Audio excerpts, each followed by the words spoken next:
Battletech fans, this is Dr. Bonsai at Dr. Bonsai's Meme Emporium, and we have the long-awaited Mercenaries box from the eponymous Battletech Kickstarter. Mercenaries, basically, it's just called the Mercenaries box. Now, what do you get? You get, like a lot of these box sets from Catalyst Game Labs, they actually contain pretty good value for money. The Alpha Strike box set, I think, is kind of at the top end of that equation at about, I want to say, 80 bucks, 90 bucks. This is 70, but for me, based on what I'm seeing, based on some other initial open reactions I've seen from folks, I feel like this is going to be money well worth spent. $74.99 MSRP. Obviously, you're going to go to Ares Games and Miniatures once that hits retail. Not sponsored, super ultra turbo mega not sponsored. So you've got this. It comes with all your paperwork, and then it comes with basically a mixed company of miniatures. 8 mechs, 4 vehicles. The 2 sad little white dice, and then all the other stuff. The most important stuff I think you're going to get is the battlefield support stuff, in addition to the mechs. Now, quick word. This is the carbon fiber finish. Your average one will not look like this. This is kind of obviously it's not carbon fiber because that would be ridiculous, right? It's got a nice carbon fiber finish. The logo is nice and shiny and beautiful. Looks great, feels great. Not a lot of shelf presence if you're just looking at the side, but like this is one of those ones where it's like if you're going to display it, you're going to display it, chevron first. So I have opened this from the previous review just to kind of verify contents. So here we go. All right. So first things first, we get No One Left Behind by Michael Ciaravella. Something giant stompy robots. Cool. Oh boy, we have a lot of paperwork to go to. So what I'm going to do is I'm going to tackle the mechs and the vehicles first, because I think that's what you all are here for. You're playing Battletech. I don't think you're here for the paperwork. Well, you are playing Battletech, so you may be here for the paperwork. Whatever. So first things first, no duplicates. No duplicates. That means that none of these mechs are replicated in any of the other existing product outside of what's in this the scope of this current Kickstarter, which I think is really nice because generally speaking, with a lot of these, you're starting to see a lot of reposes, or a lot of not even repos, just repeats. So we're just going to go top row, left to right. First one is the Devastator. Looks fantastic. Good detail. Looks like it's a 100-ton puncher. It's got a little bitty, teeny little dome. Big spotlight. PPCs, medium lasers, Gauss rifles. This thing is nothing but trouble. And yeah, so that's, I believe it has a rear gun. I don't know what it is. I want to say it's either a medium laser or a small laser, but whatever it is. So that's the Devastator, and you have the Quick Draw. Let's do this. So you have the Devastator, then you have the Quick Draw, which is a classic 3025 Aeromech, and they actually made like the actual canonical configuration, which is pair of rear firing weapons, medium lasers on each arm, center torso SRM 4, and then the LRM 10 launcher. So jump jets, I think it's fairly safe to say that at some point in this thing's life we're going to get a jumping iteration on some sort of Barnes & Noble exclusive. Looks fantastic.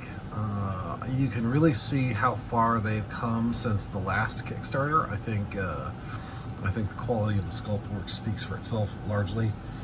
It's still not as like hard-edged as I would like to be, but I believe that is just a failing of the medium in general.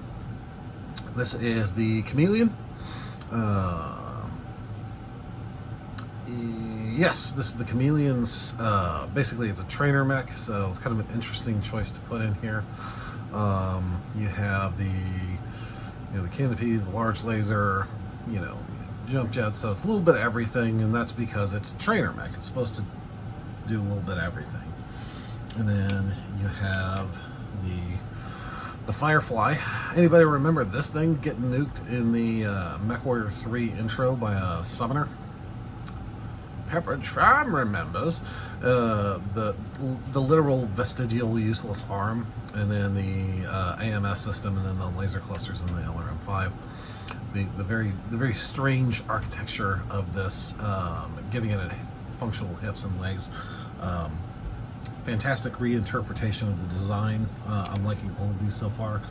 And then you have the Flea, and this thing looks like it would be a nightmare to pilot because you're in a box like 8 meters off the ground running 60-70 miles per hour.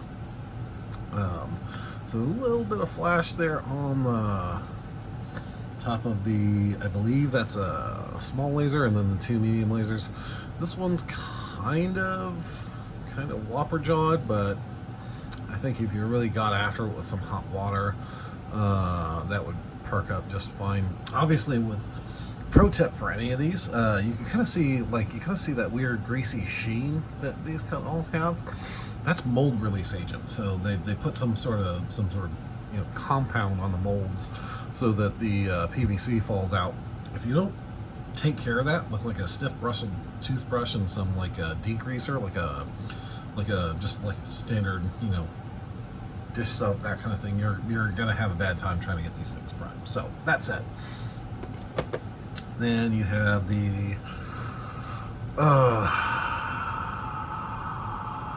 I'm probably gonna eat my words later in this review. I'm gonna call this the Ostsol because my Ostmech weirdness or my Ostmech foo is weird or not good. So fairly well equipped, nice sculpt, great interpretation of the design, looks fantastic. And you have the Caesar, which again looks fantastic. It looks like a more built for purpose version of the Cataphract. 2 rear facing weapons, Gauss rifle, ERPPC, I want to say a medium pulse laser. So it's for what it is for an Airsphere mech of its vintage, it's actually fairly fast, fairly punchy. And then the Star Slayer I thought was kind of an odd inclusion, because this was like a Star League vintage mech. So the fact that they included with the Mercenaries box, I found was kind of an interesting choice, and why they didn't save it for like a different box. But as you can see, again, interpretation of the design looks spectacular. You can see all the missile tubes are really well articulated. The jump jet cluster on the back is really good looking. It's got good sense of motion. You can tell, like, okay, that's front aspect. So with a lot of these, you don't get, that was the other thing, and with a lot of these you don't get like, oh, which way are they facing, because they all kind of face the same way. So you're here for the mechs, right? So you're here for the mechs, but you're here for the tracks too. So this box, not only with the 8 mechs, comes 4 vehicles with little swiveling turrets, the little side nubbin small lasers here for the Galleon light tanks. Don't move any place. Man, I think they did a good job. I'm going to try to work that loose. Nope, I don't want to. I can feel it kind of give, so like maybe. Yep, nope, I don't want to risk it. I don't want to risk popping that off. I've heard people say that there's like some sort of like ball joint that's actually fairly tight, and this is not going anywhere in a hurry. You can see, it's very little baby sci-fi tank, so these are about the same weight class and you can kind of see how much compression that an airsphere tank has to undergo to be the same weight as Battletech. So you get two of these little fellas. They look spectacular. They both come on hex bases. Trying to work them off the hex bases. Doesn't look like that's going to happen. So, yeah, okay. So both looks good, and then you can rotate the lasers to whichever aspect, so you can. That actually makes it useful for when you're playing a game in Battletech. Now, the other thing that I thought was interesting, they made a lot of interesting choices with this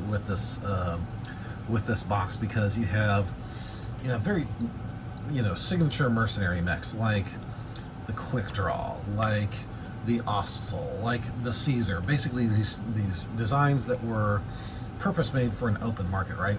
But then you have the Devastator, which was a Star League mech. You have the Star Slayer, which was a Star League mech. You have not the Spectre, the Chameleon, excuse me. Then you have the Chameleon that is, representative of, like a training mech battalion for like maybe a greater house or something like that. The Star Slayer, Star League mech. So the mix of vehicles and mechs in this box is, I think, is really interesting. The way they kind of figured that out, because the other vehicles are the Maxims, and as you can see, these things take up quite a bit of real estate. And as you can see, the turrets move. Huge disembarkation ramp, mold line kind of running around the crest of the perimeter of the tank, but this is a big boy. I don't put it past it. So you can kind of barely see the embrasures for, I want to say they're SRM2s. So, because basically this thing is just studded with weapons. It's got two LRM5s on top, an SRM6, like a machine gun, and then two SRM2s on either flank, kind of facing outward. So you get two of those, and those can drop off infantry. So if you were astute and you were a your pledge, you actually got the inner sphere battle armor. If you can get around the looks of them, then you can actually make use of these. You can they can operate as they should be, which is Battletech. So that's good. So we have 1, 2. So we'll put the backs to the side here. We'll kind of shuffle these guys off, and then we'll kind of start to address the paperwork. And then pilot cards. Okay, so of these, the least dense one is gonna. Well, let's start. Come on, guys. Come on. Everybody has dice at this point. Especially if you're buying an expansion to a game that is expandable. Everybody has dice. Everybody has better dice than these. Stop it. Reduce your carbon footprint. All right, so pilot cards. So we're going to address these first because they are the smallest of the pack. So we have. All right, so you have a Crescent's Hawk guy for the Chameleon. I did get that right. And then you have Group W, Star Slayer, Free Rosselhog, Harlock's Warriors, Take It Off Republican Guard, nice. Dana Wolf, the Dioscuri, Draconis Combine, Draconis March Militia, Phoenix Merrick Steiner, Faye Dwan, this Runes person, 77th Comstar Division, that's interesting. Crater Cobras, nice. Callback there. First Tamer Jaegers. So you're getting a mix of, it looks like, kind of Succession Wars, Clan Invasions, Clan Invasion versus you get some some guys from later areas, guys and gals from later areas. So so that's the pilot cards. Neat. And then we have Battlefield Support deck. So the Battlefield Support rules are more or less to, I think actually, yeah, here we go. So the Battlefield Support rules along with the Alpha Strike cards. So what I'm going to do is, okay, so I'm going to, so Battlefield Support is like calling in airstrikes, artillery, right? So these are all things that you can employ using the battle point system. So you have, you know, all these different things that you can do. You can call an artillery strike. You can, you know, minefields, that kind of thing. So not a whole lot to go around here. It's basically, you know, how much it costs. You know, what it takes. What the 2d6 dice roll to go off, damage value, and you know the type of damage that it does, whether it's something special, energy, explosive, whatever, or if it scatters, or you know if it's an area of effect, it will show you the area of effect. So, and then you can have like light air cover, so you can harass your other guys. So then you have, you know, radius. Okay, cool. So it's fairly, I thought that was going to take a lot longer than it actually was, but it didn't, so that's good. Then you have your Alpha Strike stuff. So you have the Chameleon variation. So this is going to be like, oh, okay. So these are both kind of Clan Invasion vintage iterations.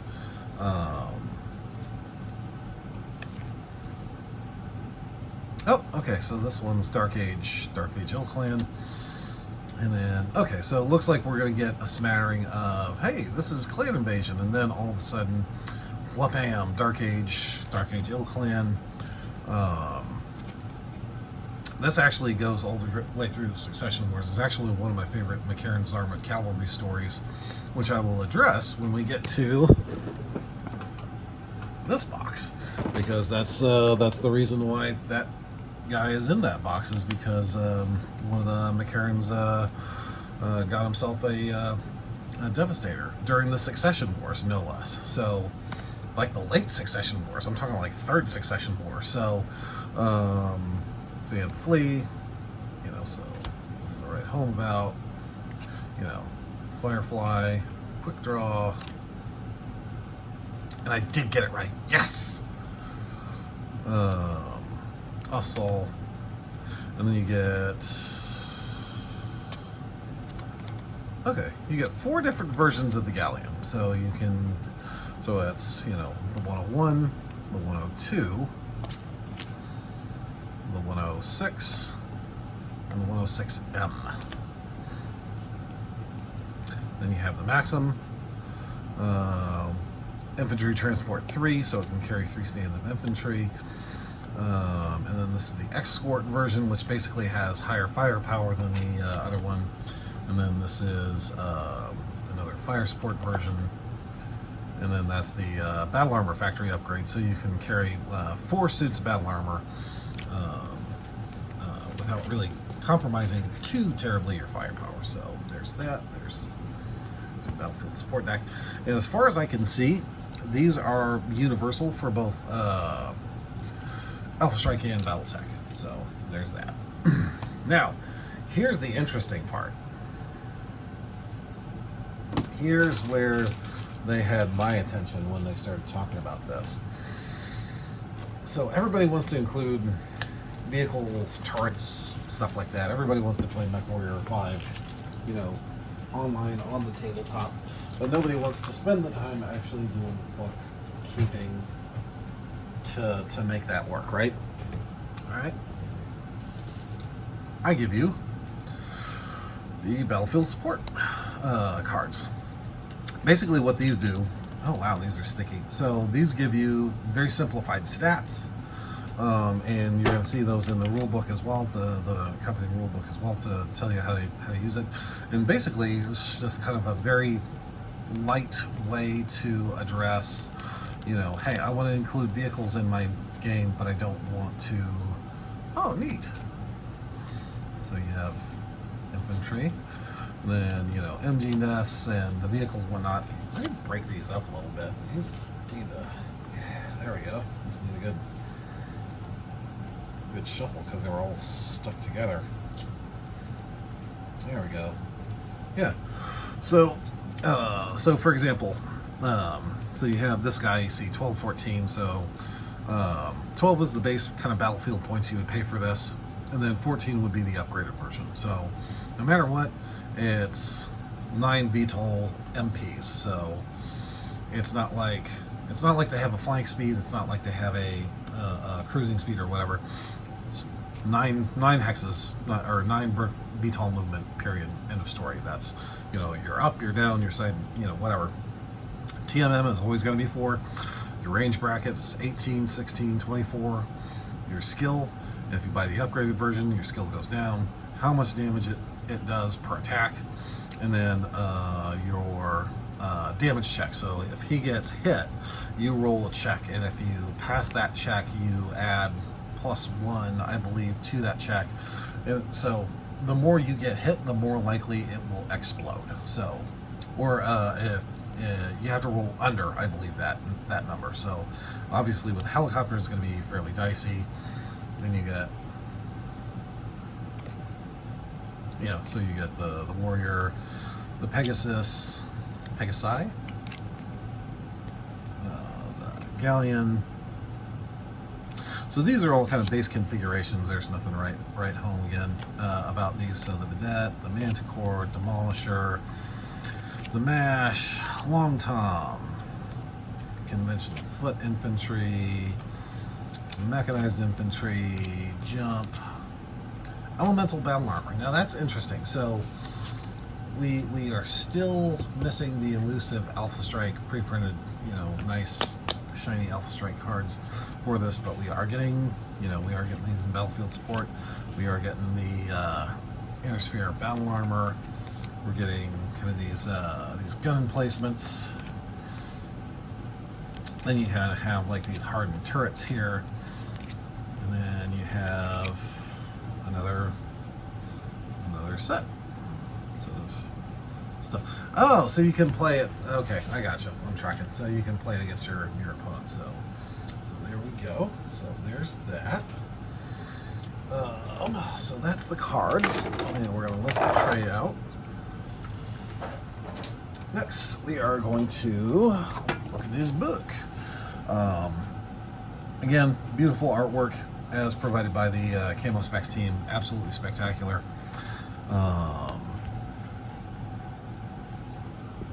Gun hag. And this gives you all the stuff to, talks about battlefield support and how to integrate it into your games.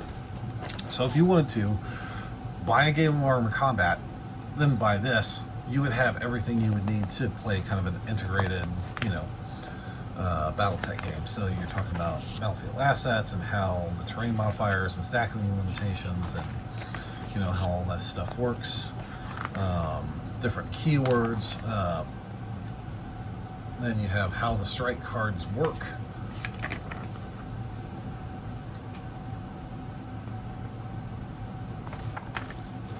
Oh, here we go. Mercenaries box set. So this is actually important.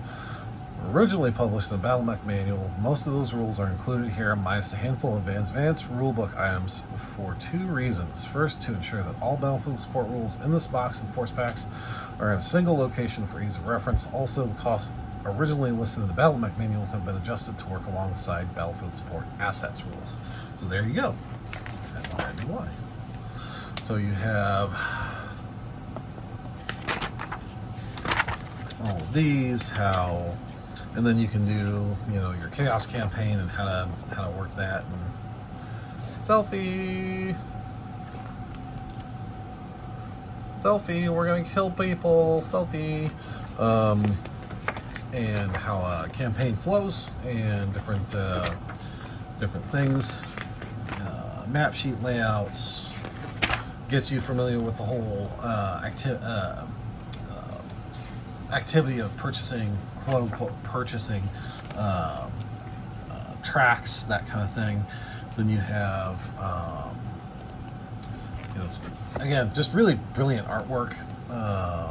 Avanti's Angel, beat up Avanti's Angels, Hatchet Man, dude. Oh no, I just made myself sad again. All right, whatever, Battletech. It's not like we're dealing with a war here.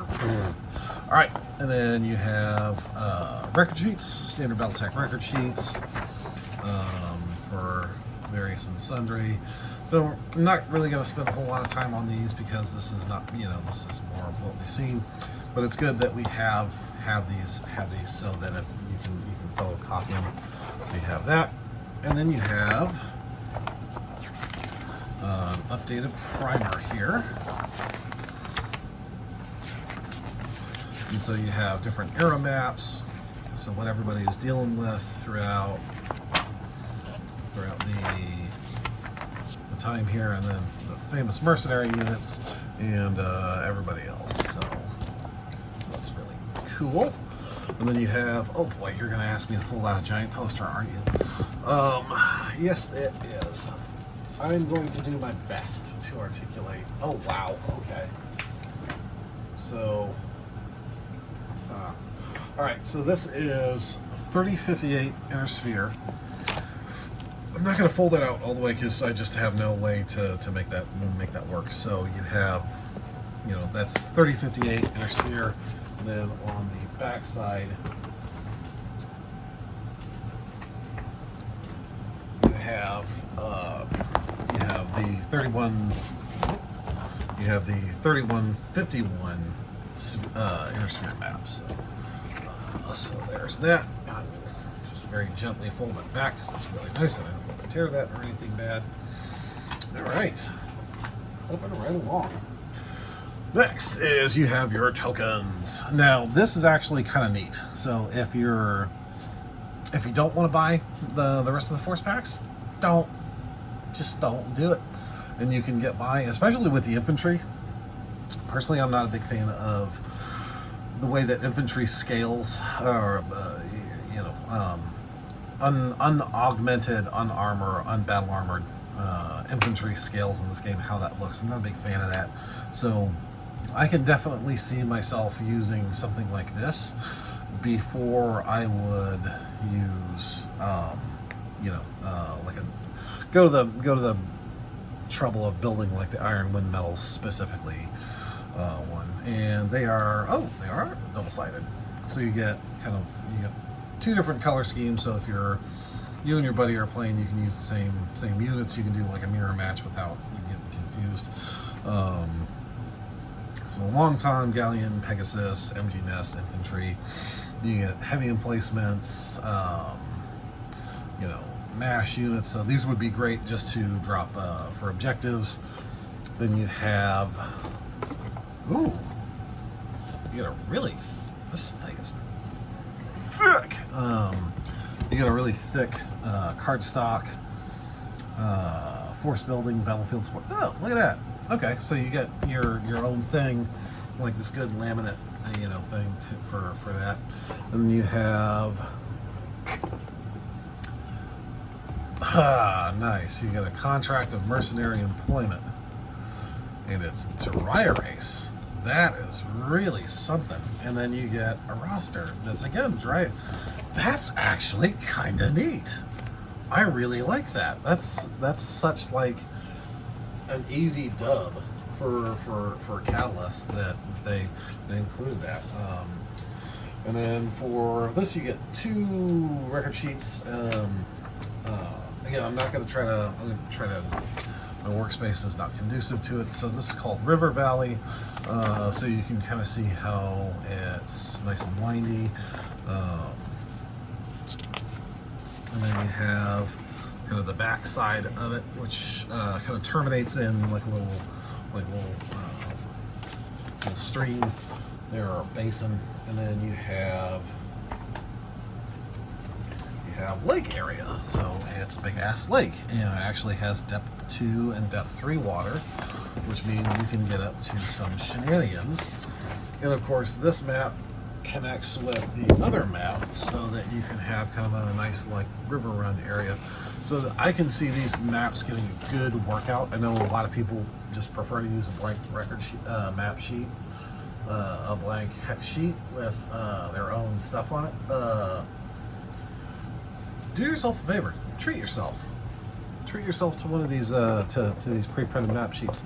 They're actually a lot more durable than people give them credit for. This right here, this is a neoprene hexless grid one.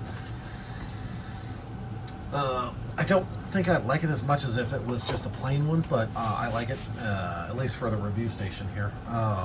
Everybody, all my close friends that watch my review, they like it. I upgraded my review station with this, so in conclusion, if you're a fan of Mercenaries, if you're a fan of having a deeper, more expansive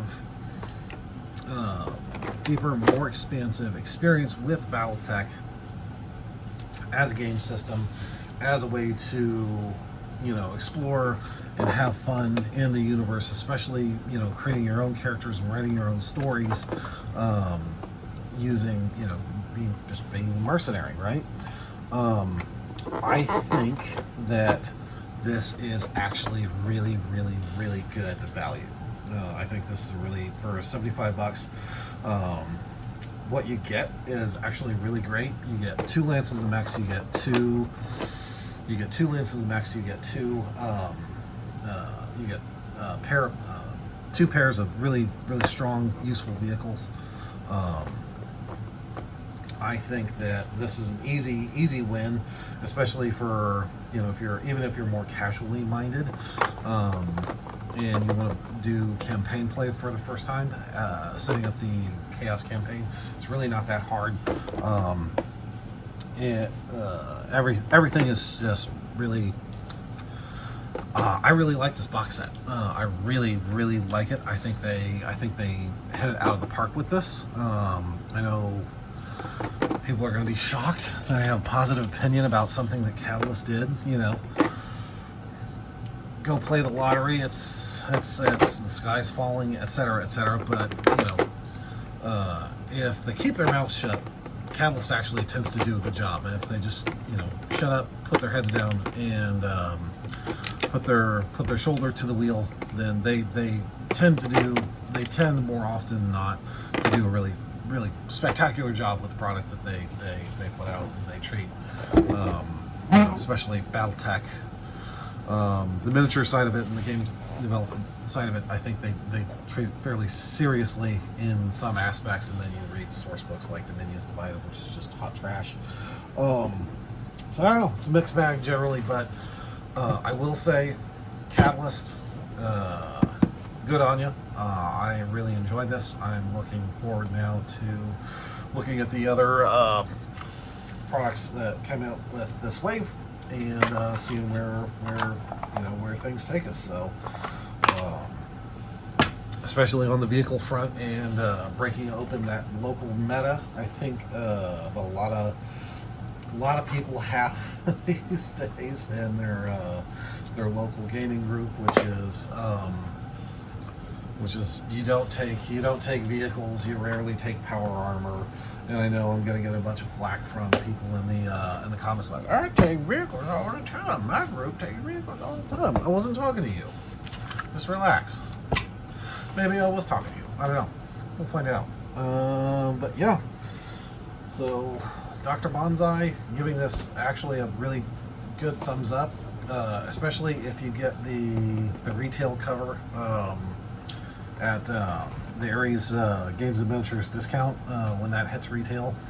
I think this is an easy sell for anybody getting into, you know, campaign play in Battletech. I think this is an easy sell for anybody that just wants these mechs and wants the ability to explore and play infantry on the table. So hopefully this review was useful, and 1 down, 4 to go. Later.